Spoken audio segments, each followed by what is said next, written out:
Guys, അപ്പോൾ നമ്മൾ ഇന്ന് നമ്മുടെ M4ടെക്കിലെ ജിയോ മച്ചാൻ പറഞ്ഞ പോലെ നമ്മൾ ഗ്ലാസ്സിലേക്ക് ഒഴുകുന്ന പുക അതാണ് നമ്മൾ ഇന്ന് ഉണ്ടാക്കാൻ പോകുന്നത്. അപ്പോൾ നമുക്ക് വേണ്ട സാധനങ്ങൾ എന്താണെന്ന് വെച്ചാൽ നമുക്ക് അതിന് വേണ്ട സാധനങ്ങൾ എന്താണെന്ന് വെച്ചാൽ ഫസ്റ്റ് ലൈറ്റർ, പിന്നെ പേപ്പർ, പിന്നെ ഒരു 5 തീപ്പട്ടി, ഇപ്പോൾ എൻ്റെ ഒരു പറഞ്ഞേ ഉള്ളൂ, പിന്നെ 2 ഗ്ലാസ്.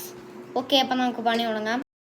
അപ്പോൾ ഒന്ന് ചുരുട്ടി ജിയോ മച്ചാൻ പറഞ്ഞാൽ നമുക്കൊന്ന് ചുരുട്ടി ഒരു വടി പോലെ ആക്കിയെടുക്കാം. അപ്പോൾ അതിൻ്റെ അങ്ങനെ വടിയാക്കി കഴിഞ്ഞിട്ട് നമുക്ക് അതിൻ്റെ സൈഡ് വശം ഇങ്ങനെ ഒന്ന് പിരിച്ചു കൊടുക്കണം. അപ്പോൾ നമ്മൾ പറഞ്ഞ പോലെ ചുരുട്ടി നമ്മളിതിങ്ങനെ എടുത്തിട്ടുണ്ട്. അപ്പോൾ നമ്മുടെ ഗ്ലാസ്സിലോട്ട് ഒരെണ്ണം ഇങ്ങോട്ട് ഒഴിച്ചു കൊടുക്കാം. ഇനി നമുക്ക് കത്തിച്ച് കൊടുക്കാം. കത്തിച്ച് നോക്കാം, ഞാൻ ഭയങ്കര എക്സൈറ്റഡ് ആണ്. നോക്കാം.